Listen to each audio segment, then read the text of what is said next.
Let me tell you what's been going on. This has been a super stressful week.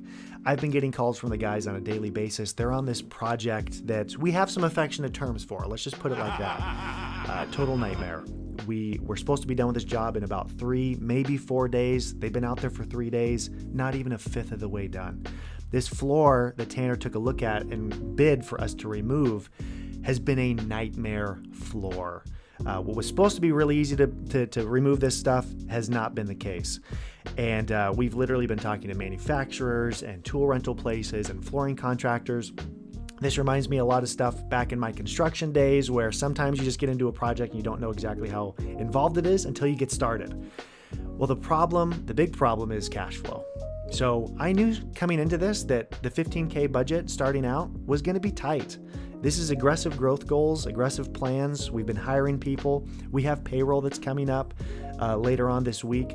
We're really kind of counting on this project's job to kind of cover some of our payroll stuff. So I'm nervous, to be honest. But I'm going to go out and check out the job with the guys and see what's going on with this. And I'm going to bring you along for the ride. Let's figure this thing out.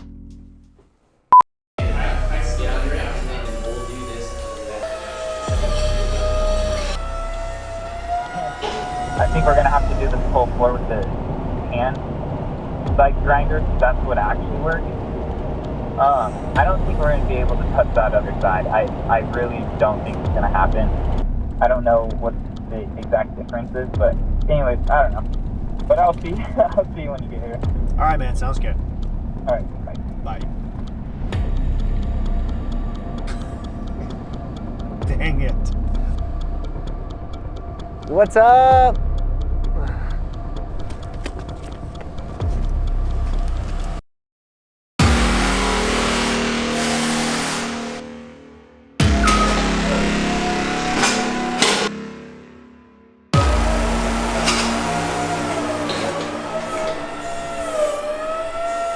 So this guy's. Let me before you fire back. So this thing right here is like totally jacked up, and it's not holding the blade in place. Let's just get it lowered down for a sec. So let's just turn it on and just get it lifted up all the way. You gotta sit on it to turn it on. Oh, do you? Yeah. Oh, wow. How does it know?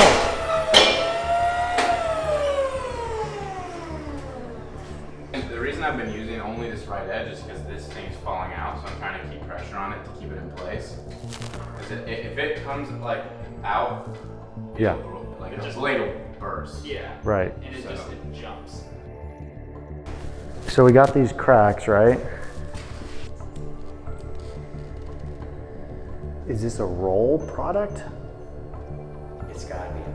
The floor, I hadn't realized just how unlevel. Yeah, it's not just oh, it's sloping one direction. It's like ooh. Scrap these. They went out and got some more, but these are too big.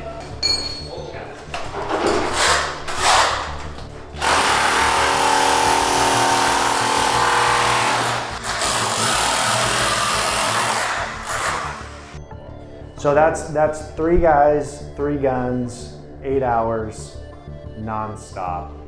Who else do you know? What are some grunt laborers we can pull in? Okay, so here's my thought. What if we like get 2 more guys, rent 5 of these bad boys? Because I think the big thing is like, how do you eat an elephant, right? 1 bite at a time kind of a deal. But it's just, when you have that little thing to do it, it's gonna be insane.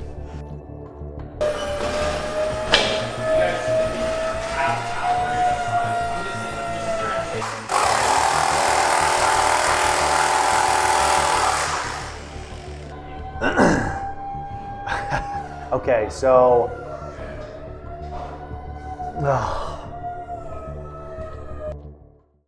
we're on scraper number 4, 5 different kinds of scrapers. This is not a very big space. So using a ride along, where you ride on the little floor scraper and you like scrape all that stuff up, didn't really feel like it was going to be an option. But every other floor scraper we've tried so far has not worked at all. So we got a ride along floor scraper, and it's not even touching it. We've tried, and it's like it's breaking it before it can even take the stuff up. I've been doing flooring for a long time. I had a construction business back in 2006, and I've never seen any kind of a floor this adhered down to the concrete. So we're faced with like two options. Option one is just get a whole bunch of hammer chisels and just have an army of guys come in and just try to chisel this up. I mean, between the shop flooding and the pipe bursting, the snow and ice storm, our shipments getting delayed, and this flooring job, I think everyone's nerves are shot right now with it. And, you know, how do you eat an elephant though, boys? 1 inch at a time. 1 inch at a time. Yeah, show them this right here. Show them how it goes.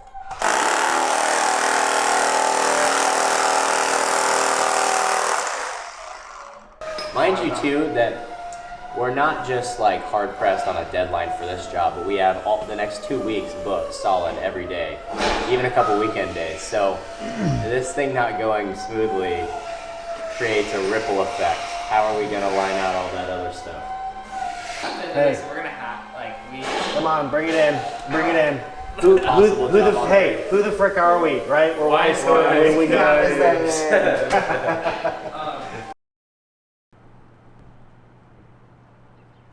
Okay, we're gonna go get some tools for the guys at Home Depot. They're needing some.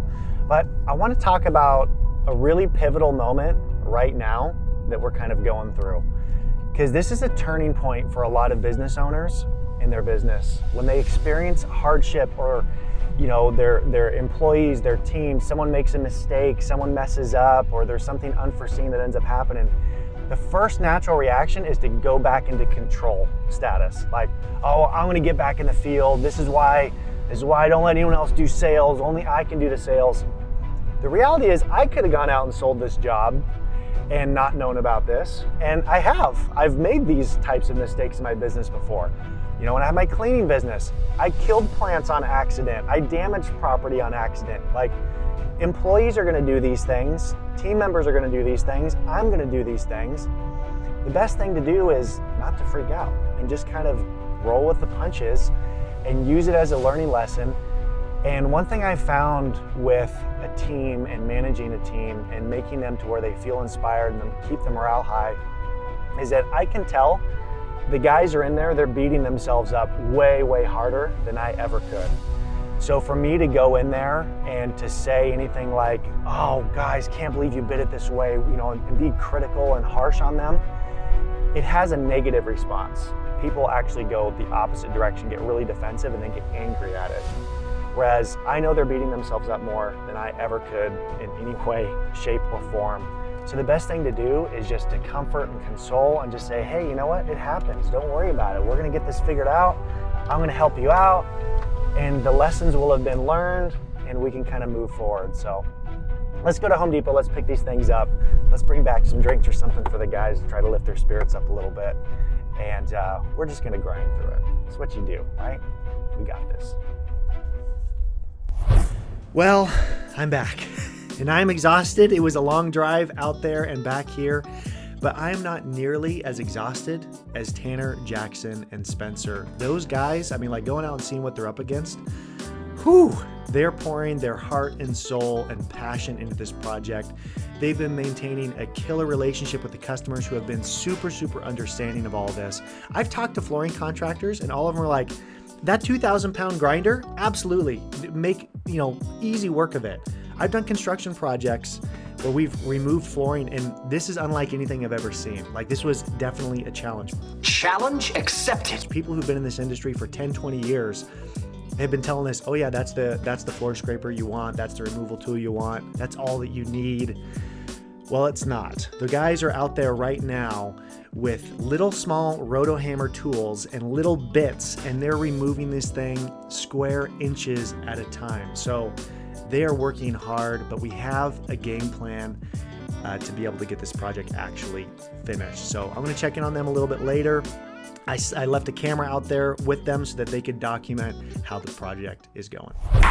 What's up, guys? It's Tanner with Wise Coatings, and we're out here at the Hood River Aquatic Center. We just got done finishing up their locker rooms. We demoed their old floor and we put down our polyaspartic flake system. They chose California gray. I'm standing here in their shower, and the flake is awesome. We added an anti-slip additive to the top coat, so it's great for surfaces that are going to be wet a lot. And the polyaspartic top coat is antimicrobial, so it's really great, easy to clean, you won't get mildew or mold. Do you see this $50 bill right here? I might just frame this thing and put it on my office wall because I always want to be reminded of how close we came to bankruptcy. I declare bankruptcy! Being an entrepreneur is crazy. And we had $5,000 worth of payroll that was scheduled to come out, and we had $5,000 and $50 in our bank account. So this is how close we came.